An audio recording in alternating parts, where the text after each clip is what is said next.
As the title suggests of this video, obviously this is talking about the European Super League, which, for those of you who don't know, basically, and remember quickly to like, comment, and subscribe if you wish to, really mean a lot. Thanks for the support as always. For those of you who obviously don't know what it is, basically the European Super League is a league that is exclusive to the likes of Juventus, Real Madrid, Barcelona. I think it's involving 12 clubs, but it includes the big six of the Premier League. So that's Arsenal, Chelsea, Liverpool, Man City, Man United, and Tottenham. Basically, they want to break away from the Premier League and form their own Super League with these clubs and start to participate in that. And obviously, this has caused quite a bit of backlash in the football community, and that's rightly so. But basically, I'm going to very quickly say this. From a pure Sunderland perspective, there's a possibility it could mean that if, say, these six clubs just separate from the Premier League and disassociate from the Premier League, it basically would then mean that the top six clubs in the Championship would go to the Premier League, and then, well, it might mean that, I'm not sure if that's how it works, but there's a possibility that would mean that, if that was the case, that should mean, in theory again, that the top six in League One go to the Championship, top six in League Two go to League One, and then I don't know if it would just spiral a pyramid down the pecking order throughout the domestic leagues in all the across the world, really. From a pure Sunderland perspective, because I'm that desperate to get out of League One, I would take the prospect of us going to the Championship, even if we haven't exactly earned it. But from a pure non-Sunderland perspective, and looking at it from a football perspective, it is really poor, because this is a big slap in the face to fans, in particular of those big six clubs. If you look at it, there's obviously going to be some tourism people in there because of the success that some of those clubs have had, like Man City, for example. But there are some really genuine hardcore fans in amongst that group. And the fact that it's going to be the fact that the chance to go and see their clubs live in the flesh when this pandemic is over is going to be taken away from them must be sickening. It must be absolutely sickening.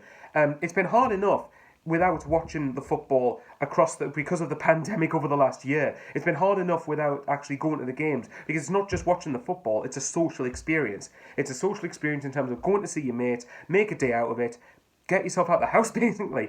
It's not, and it's a community sort of thing. It's the football clubs tend to be one thing that the communities across the country and across the world can unite and share a common love and a common interest. And next season, like I said, I've missed being at the Stadium of Light from a personal perspective. It's killed me not being there. And next season, I can't wait to get back to that. Hopefully, it's in the Championship, but we'll wait and see on that one. That's not relevant to this video. But the point is, I'm looking forward to getting back there. Now, if this Super League thing does happen, then again, supporters of Arsenal, Chelsea, Liverpool, Man City, Man United, and Tottenham, they're not going to be able to experience that, because they're going to be playing off somewhere else in the world in a Super League, and the owners, I think Chelsea and Man City apparently said to Sky Sports apparently said Chelsea and Man City feel like they've been backed into a corner and sort of kind of pushed into accepting the idea of the Super League.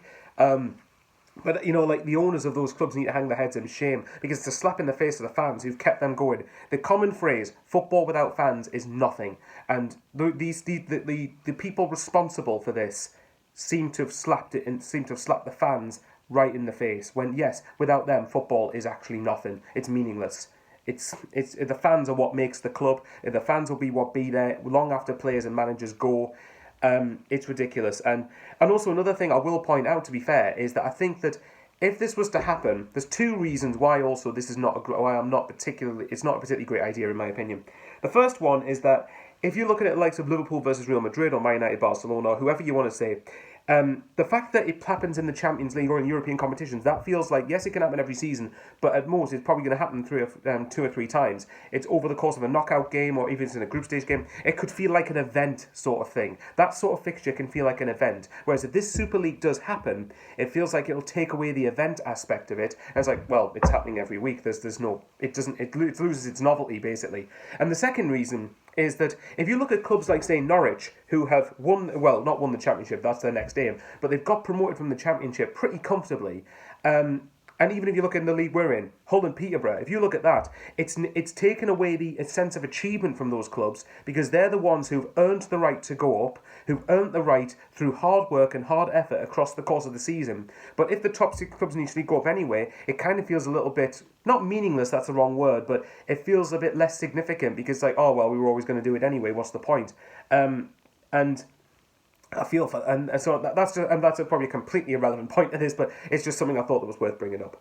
But regardless, it's a slap in the face to football. I don't get me wrong, I don't think if this was to happen, this is the period that football died. I think that's a little bit extreme, but football will go on without these clubs. But make no mistake about it, a lot of people watch, neutrals especially, watch the Premier League for those clubs. They watch the Premier League for the big six of the league. Even though you've got Leicester breaking into the mould of the top six, you've got West Ham competing for a Champions League spot this season, you've got Everton, obviously, who under Carlo Ancelotti could really do some good things.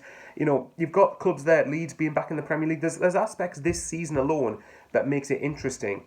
But in a general sense, those are the clubs that people watch the Premier League for.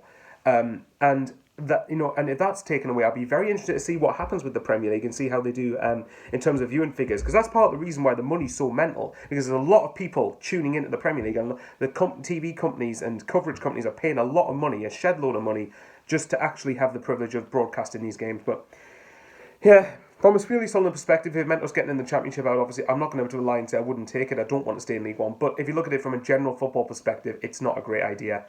And I'll be interested to see if this actually happens because of the almost universal backlash that this idea has received. But I'll leave it with you there, guys. Let me know in the comments below. What do you think? Do you think this is a good idea? I've got a feeling there'll be hardly anyone who says yes convincingly, but we'll wait and see. Take care, guys, and of course, stay safe.